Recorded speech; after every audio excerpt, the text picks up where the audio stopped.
What's up, LA Kings fans? The Bat Fry, Kenny Fry here, letting you know what's coming up on this episode of the Silver and Black Lair LA Kings edition. It's been a while for me since I've been on here, so it's going to be a lot of reviewing as to what happened over the summer. So I'm going to go over who left the Kings through free agency, who the Kings signed through free agency, and also a couple trades the Kings made. And I will also go over possible line combinations and whatever else pops up, whatever pops into my head, and we'll shoot off from there. So stay tuned for the Silver and Black Lair LA Kings edition. I will return in about 45 seconds.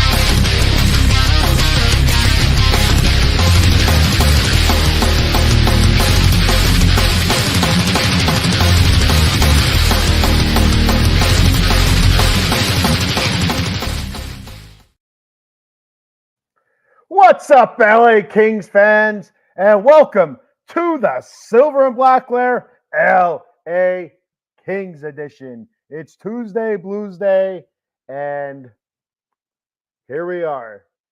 So it's like I said before in the opening, it's been a while since I've been on. It's been, I think the last time I might have been on might have been probably June. I think it might have been early June. I don't remember if I specifically came on and covered the Pierre-Luc Dubois trade. So it was somewhere around there. It was the last episode I had. I don't remember if I came on and did the PLD trade or not. So we'll talk about that again for a little bit. But yeah, it's been a hot minute. I took pretty much most of the summer off from the LA Kings Silver and Black Lair. Just living life, doing things. So but I'm back, and hopefully I'll be doing the Kings weekly here to lead up to the season and get started and start getting some games. I'm ready for the hockey season. I don't know about you guys, but I am ready for some hockey. I love some hockey, especially LA Kings hockey. Some new rosters, some moves, and curious to see how they work out for the Kings and for Rob Blake, especially the Kings GM appears to be. Well, last season we thought he was on a super hot seat. The Kings make the playoffs again, get their asses kicked by the Oilers again. I thought that was it for Blake. I really did. I thought Rob Blake was done after that, but they kept him. Surprisingly, they kept Rob Blake, and here we are. That's all I can say about that. We're in basically the same mode we thought we were in last season. This is Rob Blake's last chance as the GM of the Kings. And I do think this is it, though. It's one of those things. So last season it was the Kings had to get out of the first round for Rob Blake to have his job be secure. And, I don't know if I really believe that or not. But that was the thing going around in the LA Kings fan circles, whether it's on social media, LA Kings X. I've also heard on a few of the podcasts as well that the belief was that in order for Rob Blake to keep his job, the Kings would have to win and make the playoffs and get out of the first round. And the Kings started off last season very, very good, very promising. Looked like one of the best teams in the league. Then January happened, and it was awful. January was absolutely awful. It ends up getting Todd McClellan fired, and after that, the new coach, and there's an interim, for the most part for last season, did a good job. The Kings did make the playoffs, kind of turned it around a little bit, played a lot with the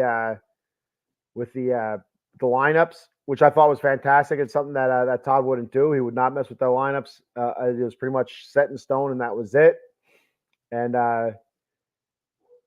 Uh, that's not what after he got fired. That's the new coach. A lot of different combinations. Try this guy here, try this guy here, and some of it worked, some of it didn't work.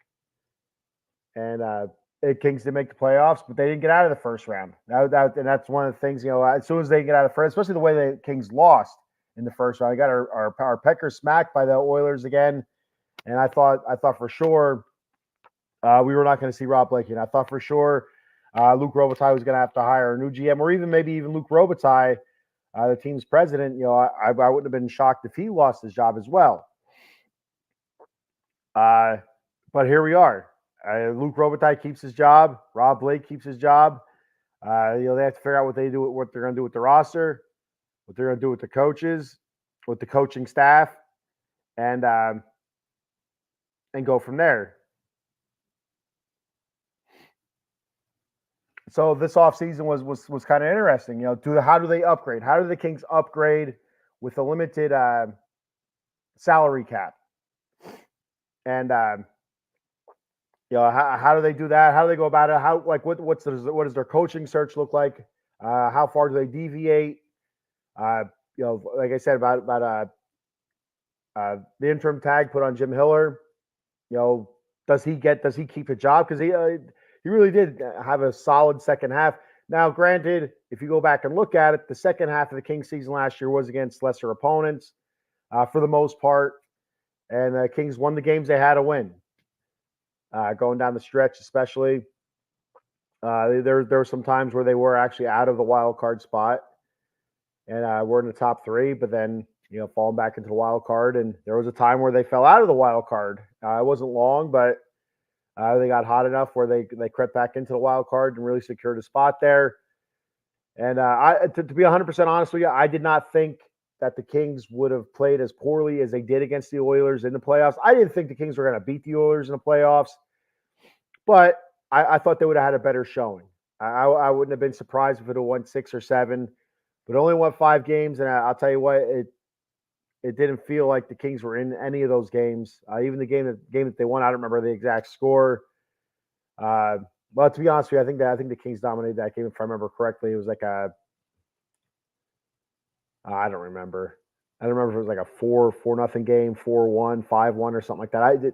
It doesn't really matter. But the Kings lost in 5 games, and it was utter dominance by the Oilers, who did move on eventually to the Stanley Cup Finals, where they lost to the Florida Panthers, which kind of surprised me. I thought the Panthers would have, or the Oilers would have taken care of the Panthers, but the Oilers kind of just petered out. The Panthers had a great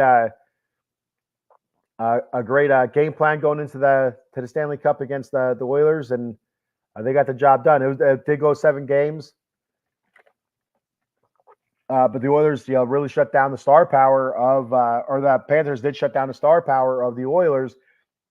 So you kind of hope that some of these Western Conference teams were watching the blueprint that the Panthers laid out to slow down your Connor McDavid, the douchebag Draisaitl, and what have you from there. Zach, I can't think of his name right now. To slow down those few stars that the Oilers have, which carry that team. I mean, Connor McDavid, best player in hockey. Douchebag Draisaitl's right up there as well. You have to figure it out. And, the way the Florida Panthers did it was through defense, I felt like. I mean, I'm pretty sure a lot of the breakdowns from the experts, that's what they pretty much covered, was defensively how the Florida Panthers were able to slow down those megastars that the Oilers had.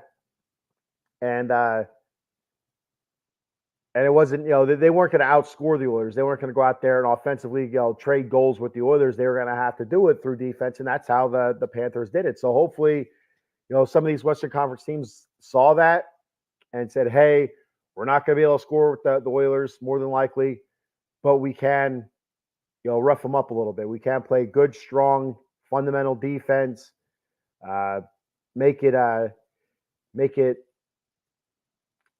frustrating for them, because McDavid was frustrated, Draisaitl very frustrated, throughout the finals there, And I know there was a couple times where McDavid did kind of break through a little bit, but for the most part, he was way off in the finals.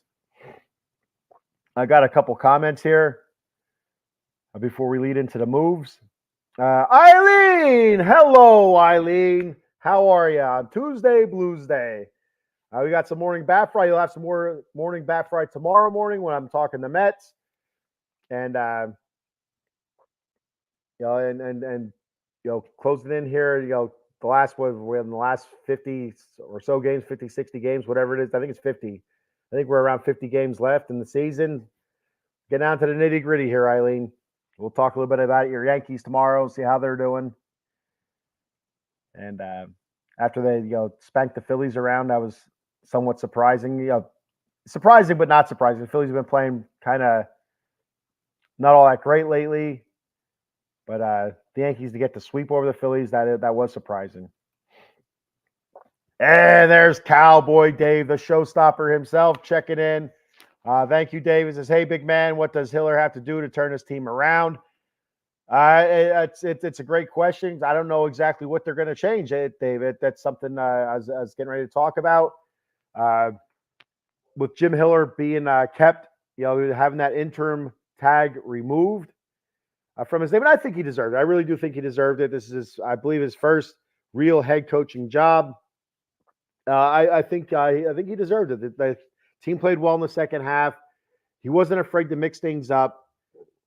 And I think that's part of the reason why he got that job was the fact that he wasn't afraid to change lines up. He wasn't afraid to take somebody like Blake Lizotte, who's always going to be a fourth liner, it seems like, and then move him up to the third line.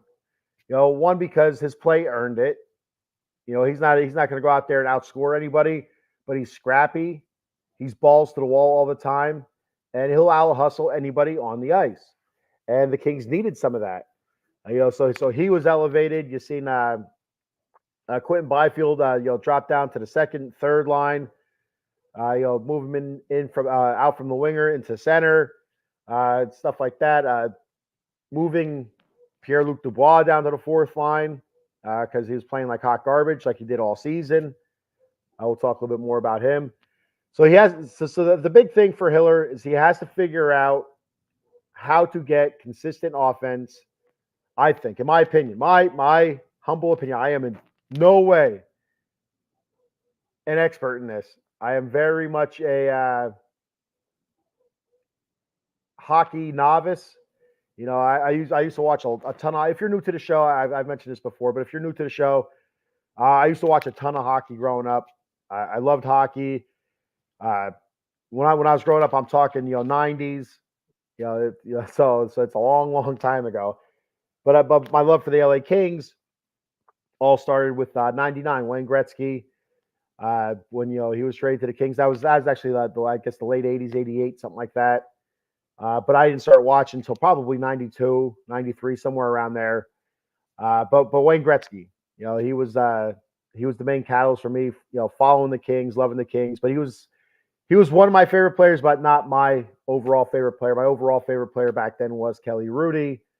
Then you probably go Kelly Rudy, Wayne Gretzky, I like Luc Robitaille, Marty McSorley, Rob Blake, all those guys. Jari Kurri. I don't know if I mentioned him or not. Paul Coffey was there for a little while. I liked Paul Coffey. But we used, me and my friends used to play a lot of street hockey. I enjoyed watching some of the Red Wings seasons, watching them play. But I was still always a Kings fan. But the Red Wings were a lot of fun when they had like Chris Draper, Sergei Fedorov, Steve Yzerman. When they were rolling hot and hard, Chris Osgood, Mike Vernon. Guys like that. They were rolling. They had the Russian line, I guess it was. I think that's what they called it. I can't remember all their name. Larionov, something Ov, whatever Ov, Jack Off. I don't know what it was.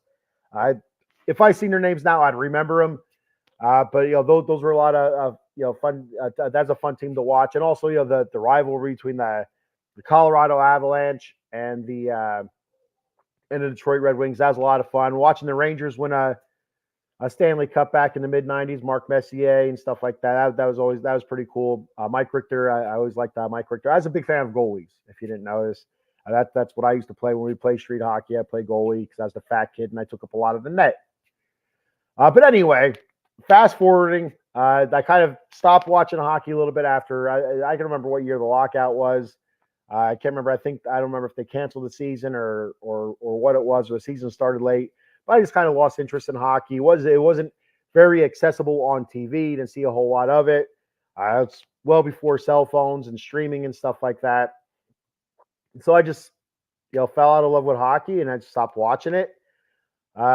Which is unfortunate because the Kings won 2 Stanley Cups, and I did watch some of those Stanley Cup finals, but I can't really celebrate those Cup wins with the Kings as a Kings fan because I wasn't really a Kings fan then. I was a Kings fan, but I wasn't following the team enough to feel like, be one of those people. We won the Stanley Cup. I couldn't do it.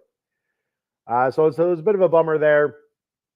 But fast forward now to about 2 years ago when I started doing the podcasting thing. I started really getting into listening to podcasts as well. And I'm like, I'm going to give hockey another chance. And I started watching hockey. I started streaming hockey on my phone and watching it through there.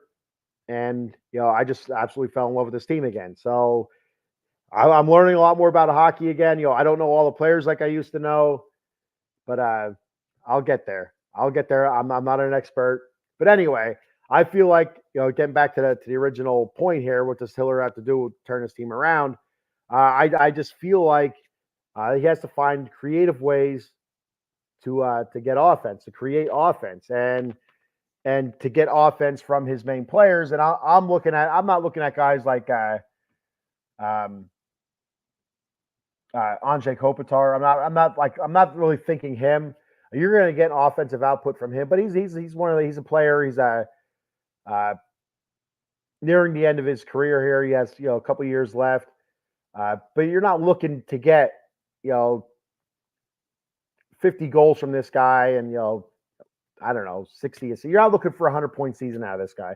I don't know if there's anybody on this team that you're looking for a 100-point season from, but I believe deep down that there are at least 2 or 3 guys on this team where you can get a 100-point season from. Now, not all at the same time, I don't think. That's Edmonton Oilers right now. That's what you look at there. It's Zach Hyman and Connor McDavid and Leon Draisaitl throwing up 100 points or whatever. That's not what the Kings have. But I think individually, these guys are all capable of the season. I look at Quentin Byfield. Is he going to be able to step up, take that next step in his what is this? His third season up on the main roster here. Just got re-signed. I'll talk about that in a little bit here again. Can he take that next step and become closer to being elite? I felt like he took that step last season. He kind of petered off at the end. The last 2 months of the season, offensively, his output wasn't there, but the hustle was there. The grit was there. The heart was still there.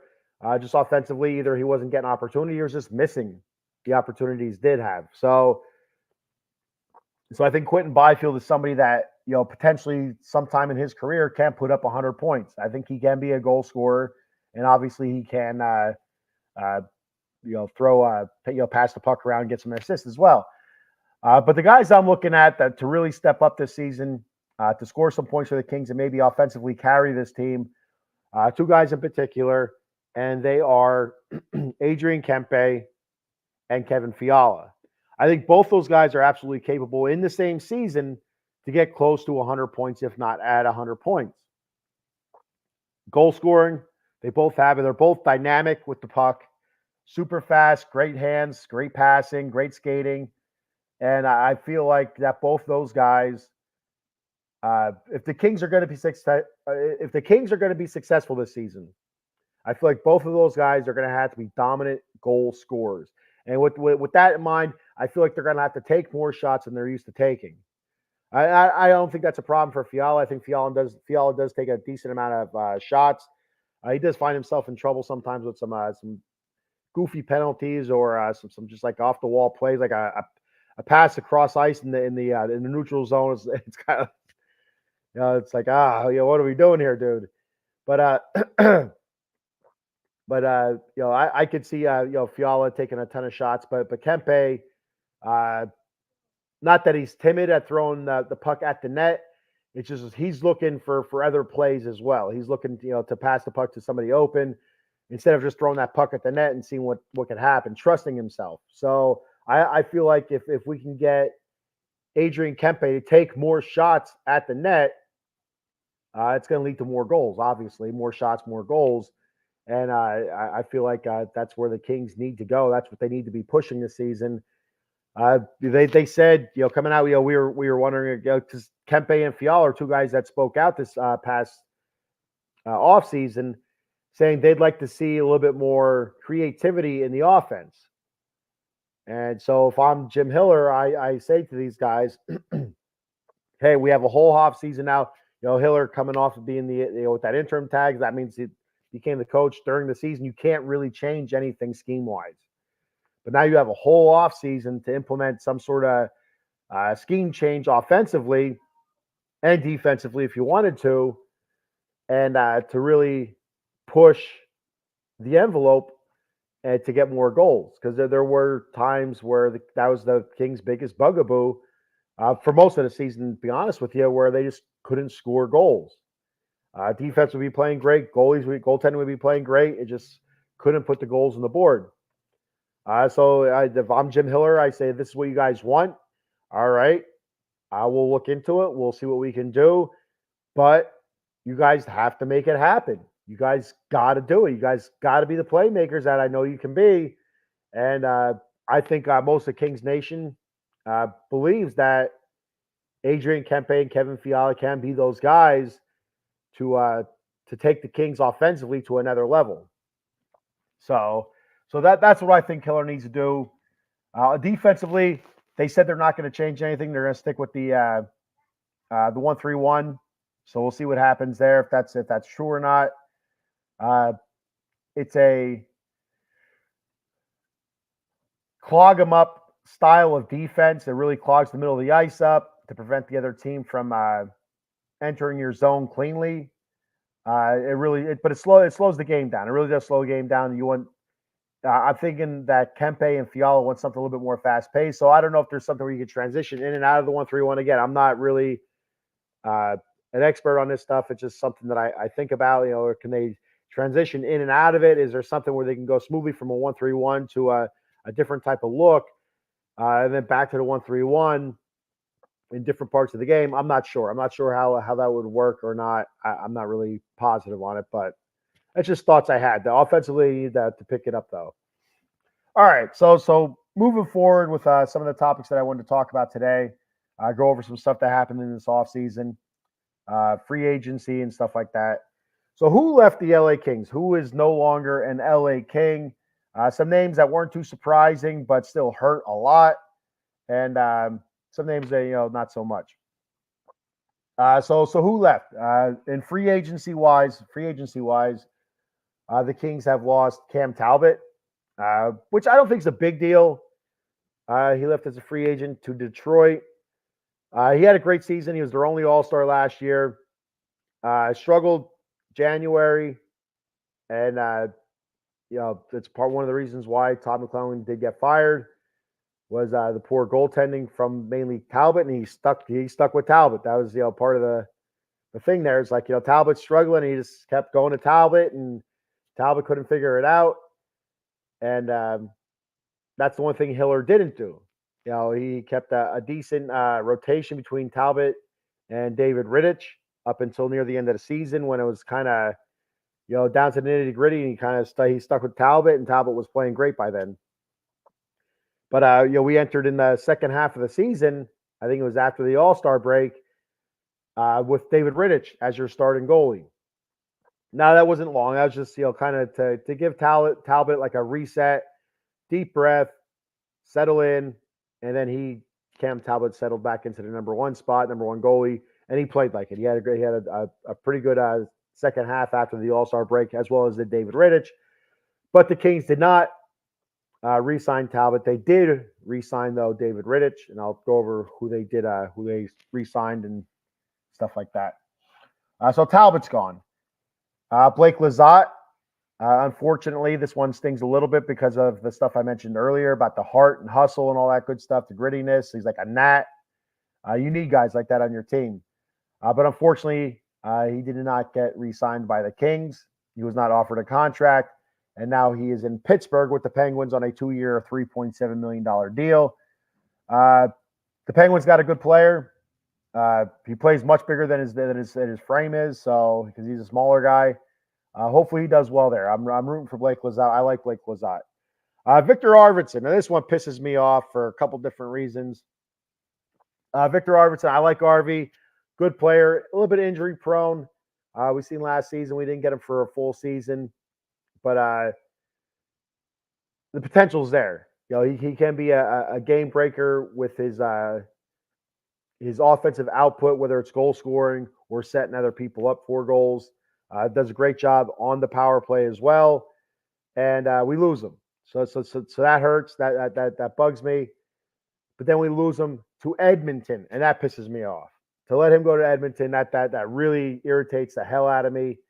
And I am not rooting for Victor Arvidsson. So nothing against Victor Arvidsson, but he's with the Oilers, so on him.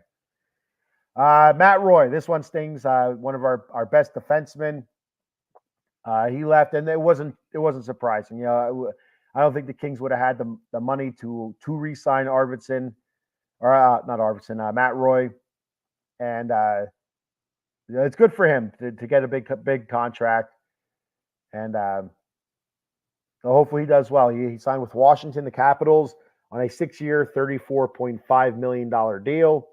So good for Matt Roy for cashing it in, making some decent coin there. He had a great season. He had a decent run with the Kings. Great season this year. So he absolutely deserved it. A couple trades. The Kings traded away Carl Grundstrom, which wasn't too surprising. They were probably going to lose him to free as a restricted free. I think he was a restricted free agent. They probably would have lost him there anyway. But he was traded to the Sharks for defenseman Kyle Burrows. And then the biggest trade of the offseason, I think in the whole league, to be honest with you, the Kings were able to trade Pierre-Luc Dubois, which was surprising to begin with. But they were able to trade him away without having to retain any of his salary. So they was kind of straight up 1-for-1 trade here, and Kings didn't have to pay any of his salary, which was unbelievable. So they're able to trade Pierre-Luc Dubois away to the Washington Capitals for a goalie, Darcy Kemper, a Stanley Cup winning goalie. And I do remember talking about this now on a past episodes. But I'm still going to cover it again. Kemper did win a Stanley Cup as a starting goalie with the Colorado Avalanche, but that was a dynamic, offensively dynamic Colorado Avalanche team, top to bottom. That team was awesome. What was it, 2022, 2021, somewhere around there. I can't remember the exact year, but absolute terrific team. So it's pretty much most of the goalies in the league probably would have won a Stanley Cup with that Avalanche team. But you can't take anything away from Kemper. He had a really good season. He had a couple really good seasons with the Avalanche, and I think he had a one or two decent seasons with the Caps. I don't remember exactly. I did have all the stats and stuff like that when the trade first happened. I don't remember offhand. But I do know this past season he wasn't all that great for the Capitals. I lost his starting job, so he was in a backup role. But the Kings are kind of hoping that with their stout defense, they can kind of revitalize Darcy Kemper, and kind of like the way they did with Cam Talbot. Cam Talbot almost came in with the same type of situation where he was I don't want to say top goalie in the league years ago, but he was one of the better goalies in the league, and then kind of fell in hard times the last couple seasons. He comes to the Kings, a much better defense than what he was used to. I think Talbot, was he with Ottawa? I don't remember. It doesn't matter. But a much better defensive team, kind of revitalized Cam Talbot, and really helped him out, to be honest with you. He and David Rittich. This 131 does help the goalies. It's very goalie friendly.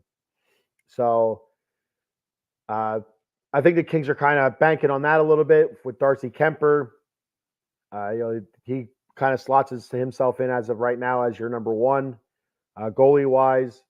And like I mentioned earlier, the Kings did re-sign David Rittich to a 1-year deal, so he kind of slides into your number two. And again, it's the same as last season. The goalie situation, it's kind of tenuous. You're hoping for the best. You're not going to be shocked if it goes well, but you're not going to be shocked if it doesn't go well either. So we'll see what happens. So who stayed? Who stayed for the Kings? Who were the Kings able to re-sign? Like I mentioned, David Rittich. He re-signed on a 1-year deal.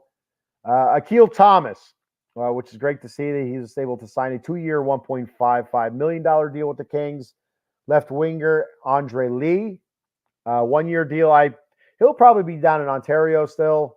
He had a great end of the season last year for Ontario, and I listened to the Ontario Reigns playoff run, and I heard his name a lot. He had some really good games on the stat sheet, and also besides the stat sheet, he did a lot of things. He made a lot of things happen. So Andre Lee, I thought he had a good season last year with the Reign, and also into the playoffs had a pretty good Calder Cup playoff run. The Kings also re-signed Samuel Fagimo, 1-year deal. Another young guy. We're going to see if he's going to make the main roster, just like Akil Thomas. Are these guys going to make the main roster or not? The opportunity's there. Alex Turcotte, the Kings re-signed him, 3-year deal, $2.325 million.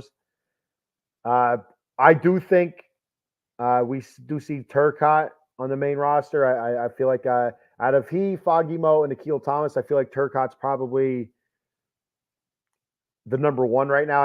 If I had to rank them as to who I think ends up on the main roster, I think it would go Turcotte, Akil Thomas, then Samuel Fagimo. But I don't. What the hell do I know? Again, I don't know. That's just a feeling that I have. This one kind of surprised me a little bit. Trevor Lewis. I thought Trevor Lewis would retire, and I didn't think the Kings would re-sign him if he didn't retire. But here we are. The Kings re-signed Trevor Lewis, 1 year, $800,000. Veteran leadership. He had solid play. You can't really deny that. He finished in the plus and the plus minus. Nothing really crazy stat wise. But I think the big thing was at the end of the season, he played very good hockey at the end of the season. You can't deny that. He played very good hockey defensively. Very defensive. I felt a very defensive-minded offenseman, center. I felt like he did a good job at the end of the season. I don't think he should have got re-signed. I feel like he should have retired or signed somewhere else. But for me, it looks, he's taking a spot from a younger guy, and I'd rather see a younger guy up there than Trevor Lewis. But if it helps us win, it helps us win.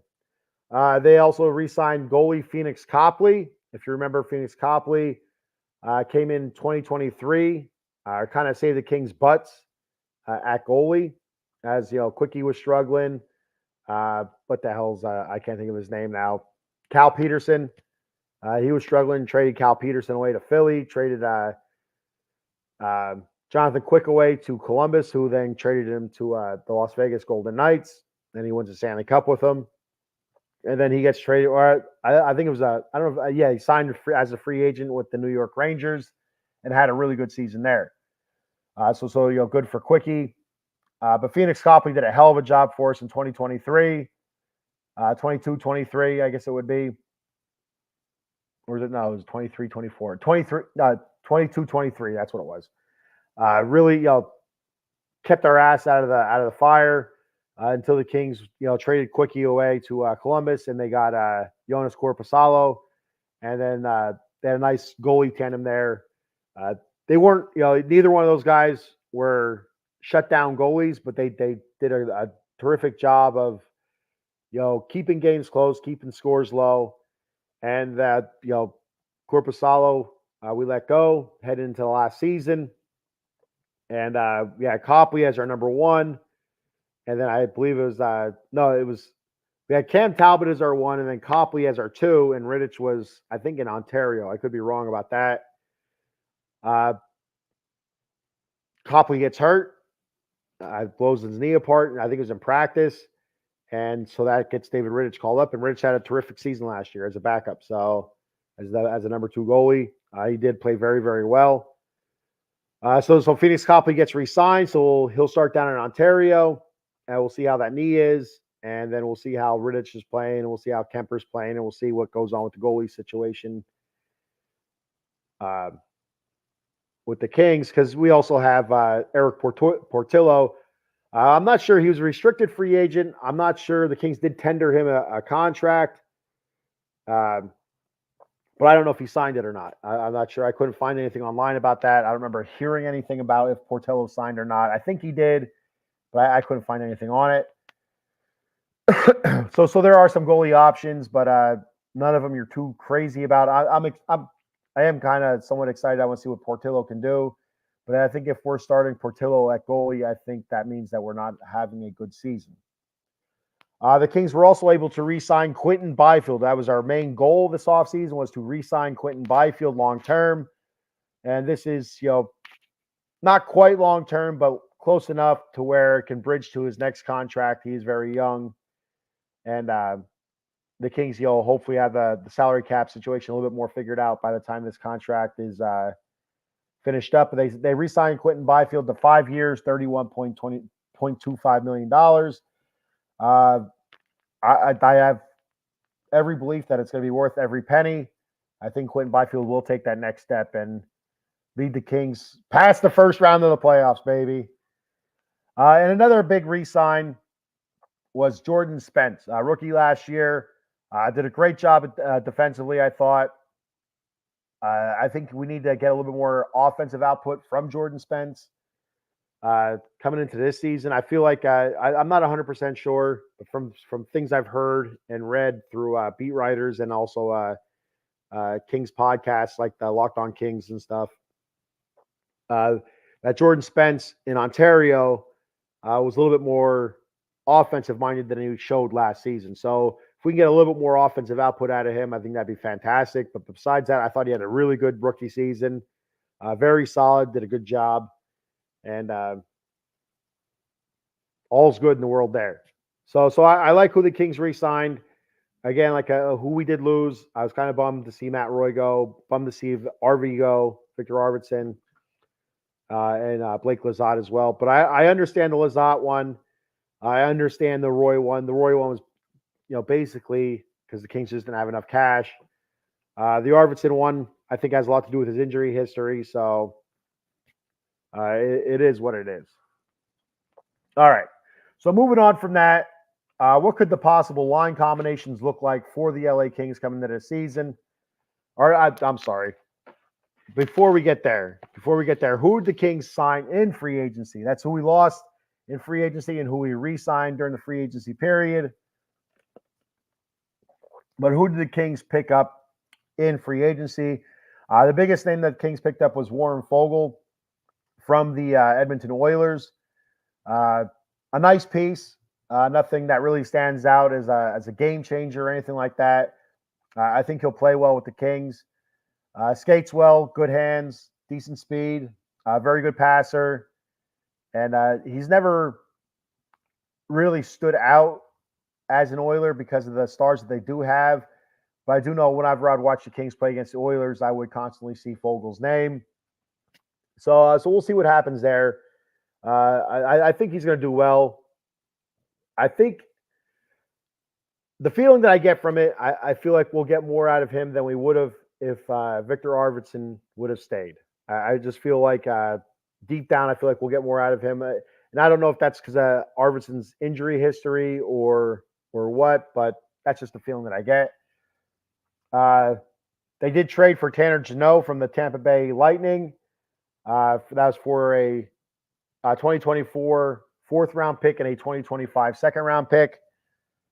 Not sure where Tanner Jeannot is going to fit in. is he going to be a fourth line guy, third line guy? I don't know. We'll see what happens there. I don't know a whole lot about Tanner Jeannot. Then Joel Edmondson. This is the one that a lot of people got their panties in a bunch about. Kings signed Joel Edmondson, free agent.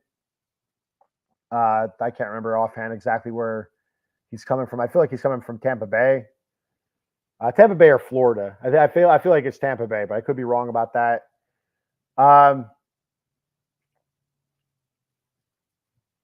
It's not so much the signing of Joel Edmondson that kind of irked a lot of Kings fans, Kings faithful, and also their podcasters and maybe beat writers as well. I guess I don't know if you call them beat writers or not. Was not so much the signing of Joel Edmondson, but for the contract that they signed Joel Edmondson too. The money they gave him. I think it was I think it was 4 years. I feel like it was 4 years, and I want to say it was $8 million per year, but I could be wrong about that. I could be off about that. But the contract doesn't fit the style of player, what the production that Edmondson has put out, and the Kings with the tight salary cap that they have, they could have used that money somewhere else and re-signing somebody else. Maybe re-sign a Victor Arvidsson, or even look at some other free agents there. That they could have gotten for cheaper and saved a little bit of cash there towards the salary cap. But Joel Edmondson's a big guy, physical guy, and that's one of the things that Jim Hiller did say about this next season coming up in the off season, that the Kings, the players better get ready to be uncomfortable. They're going to ramp up the physicality, and that's what Joel Edmondson is. He takes a lot of penalty minutes. He's a big physical guy, and when he's on ice, you notice. If you're the opposing player, he's on the ice, your head is up. You're on a swivel. Your head's on a swivel, and you're going to get hit, and he's going to take penalties, and that's what it is. So, it's not your classic enforcer kind of guy, but that's probably as close as you're going to get to it anyway. But we'll see what happens. I'm not going to poo-poo a deal or whatever. Because it's too much money. He could come out and he could ball out and have a terrific season, an all-star season, and people have to eat those words. I'll have faith in it and see if they put the play out on the ice, right? So looking at the different line combinations, we didn't do a whole lot in free agency, but anyway, looking at some different line combinations. So this is what I found online. First off. And it's nothing too crazy, where you have Quentin Byfield on your first line as left winger, Kopi at center, and Kempe at right wing. Second line, you have Moore left winger, Philip Deneault at center, and Kevin Fiala at right wing. Then third, you have Lair at left wing, Alex Turcotte at center, Warren Foegele at right wing. Fourth line, you have Tanner Jeannot left wing, Trevor Lewis center, Arthur Kaliev, which I'm not sure he'll be on the team. I know that the Kings he wants to be traded. He doesn't want to be with the Kings anymore. The Kings did tender him a contract. But we'll see if they acquiesce and trade him away, or what's going to happen with that situation. Kaliev does have a ton of potential to score goals. That's why it's going to sting to see him go. If he does go, I think he's going to go, but there's also a small part of me that thinks, what, maybe they keep him around and they say, they give him another shot, to go out there and actually show us what he can do on the ice. So we'll see what happens. But they have Kaliev on the fourth line at right wing. The defensive pairings, they have Mikey Anderson and Drew Doughty, Vladislav Gavrikov, and Brant Clark, which is going to be interesting. Joel Edmondson and Jordan Spence as your third defensive pairing. So where I could see a couple different changes, I could see Quentin Byfield, which a lot of people have been calling for. I could see Quentin Byfield centering one of these lines. So I could see Quentin Byfield possibly centering the third line. Move him down. What do you do with Turcotte? You move him down to center of the fourth line, perhaps. Up there at left winger, I think that Fogel, uh, I don't see Fogel on the third line. I could see Fogel up some. So do you move Fogel up to the top line, left or right wing, and either move flip flop Kempe. Uh, I just don't see him as a third liner. I could see him as a one or a two. That second line with Trevor Moore, Philly D, and Kevin Fiala, I wouldn't mess with that too much. I'd like to see how Fiala meshes with them because the line of Moore, Denault, and Arvidsson, did terrific last season. So now you're minus Arvidsson, but yeah, Fiala there, who has playmaking abilities, and I really feel deep down that Fiala is going to have a really big season this year. I feel like Kempe is going to have a little bit better season than he did offensively last season, even though it still was a really good season for Kempe. But I want to see more goals out of him. But I think Fiala is going to be the one that's going to take a bigger jump this season coming up. But also, like I mentioned earlier, with these young guys, do the Kings, trade away Kaliev, and does that open a door for somebody like Akil Thomas or Samuel Fogimo? And like I mentioned before, I could see Akil Thomas before Fogimo. I'd like to see both of them, and that's where I was kind of bummed to see Trevor Lewis get re-signed because that takes a roster spot from one of those guys. But I could see Akil Thomas up, on the fourth line. And playing with those guys, I could see Quentin Byfield centering a line, and also moving Fogel up a couple lines. That's to what the initial line assignments have on the internet. But the internet's not always 100% right, so we'll see what happens.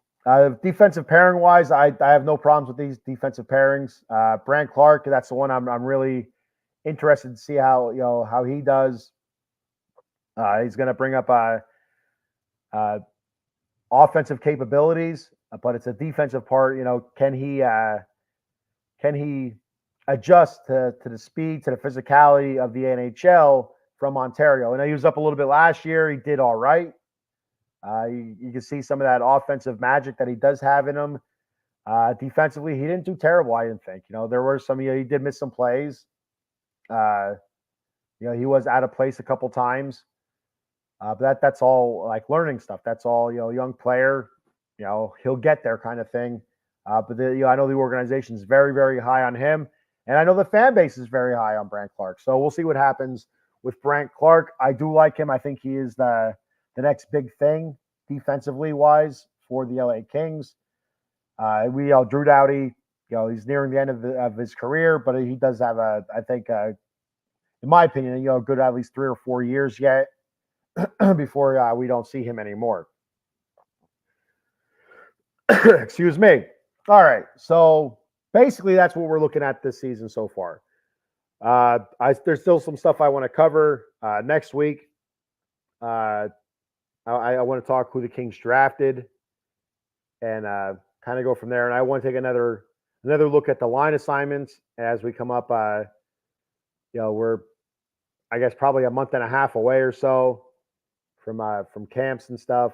So we got a little bit yet. So I might even skip next week just to kind of stretch it out a little bit, unless maybe Kaliev gets traded and I will come on again next week. But I'll probably skip next week, stretch it out a little bit because we are pretty far away yet from rookie camps and stuff and the start of the season.